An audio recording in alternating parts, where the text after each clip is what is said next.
بسم اللہ الرحمن الرحیم۔ السلام علیکم۔ تو آئیے آج سنتے ہیں ایک سبق آموز کہانی۔ ایک دفعہ 3 ڈاکو رات کو ڈاکہ ڈالنے کے لیے ایک گھر میں گئے۔ جب وہ اس گھر کے ایک کمرے میں داخل ہوئے تو 3 خوبصورت اور حسین و جمیل لڑکیاں سو رہی تھیں۔ جب ڈاکوؤں نے ان کو اکیلے دیکھا تو ان کے دل میں شیطان نے شیطانگی پیدا کر دی اور انہوں نے ان تینوں لڑکیوں کے ساتھ اس کمرے میں زبردستی زنا کرنا شروع کر دیا۔ اس کمرے میں اتنا اندھیرا تھا کہ ان تینوں لڑکیوں کو ان لوگوں کی شکل کی پہچان نہ ہو سکی اور وہ تینوں ڈاکو بھی لڑکیوں کی شکل کو صحیح طرح سے نہ دیکھ سکے۔ تینوں بہنوں سے زبردستی زنا کرنے کے بعد وہ ڈاکو وہاں سے چلے گئے۔ چند ہی دنوں بعد وہ تینوں ڈاکو ایک گلی سے گزرے جس گلی میں مسجد تھی۔ اس مسجد میں امام صاحب تقریر فرما رہے تھے کہ زنا انسان پر ایسا قرض ہے جو انسان کو ہر حالت میں ادا کرنا پڑتا ہے، لیکن اگر کوئی انسان اللہ کے دروازے پر توبہ کر لے تو اللہ تعالیٰ اس کے قرض کو زائل کر دیتا ہے، لیکن شرط یہ ہے کہ سچے دل سے کی گئی توبہ ہو۔ امام صاحب کی یہ بات ان تینوں کے دل کو جاگی کیونکہ وہ تینوں اکلوتی بہن کے بھائی تھے۔ ان تینوں نے کہا اگر ہماری بہنوں کو کسی نامحرم نے کبھی ہاتھ لگایا تو ہم اس کی جان نکال دیں گے۔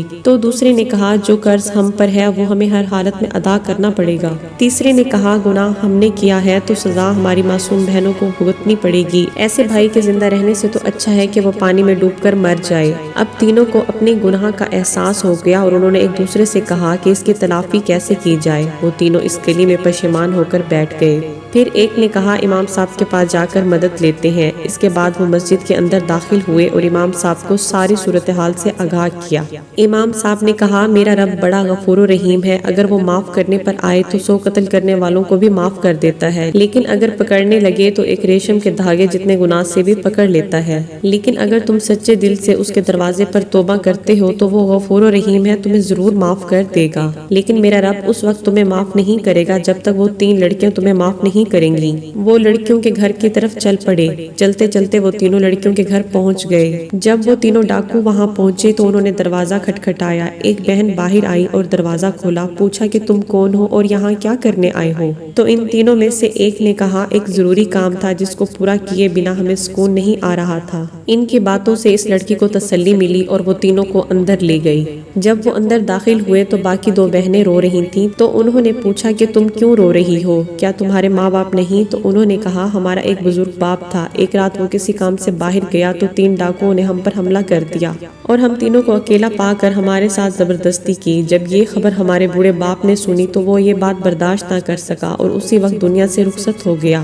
یہ سن کر ان تینوں میں سے ایک بولا کہ تم ان تینوں آدمیوں کو جانتی ہو جنہوں نے تمہارے ساتھ یہ ظلم کیا؟ تو ان تینوں نے کہا اندھیرے کمرے میں جب انہوں نے ہمارے ساتھ زبردستی زنا کیا تو ہم ان کی شکل نہ پہچان سکیں، اگر آج وہ ہمارے سامنے آ جائیں اور ہم ان کو پہچان لیں تو ہم ان کے ٹکڑے ٹکڑے کر دیں گے اور اس کے بعد ہم اپنے پیٹ میں پلتے ہوئے ان بچوں کو بھی قتل کر دیں گے، کیونکہ جن کے نامعلوم باپ کا کردار ایسا تھا تو یہ بچے بھی بڑے ہو کر ضرور مجرم ہی بنیں گے۔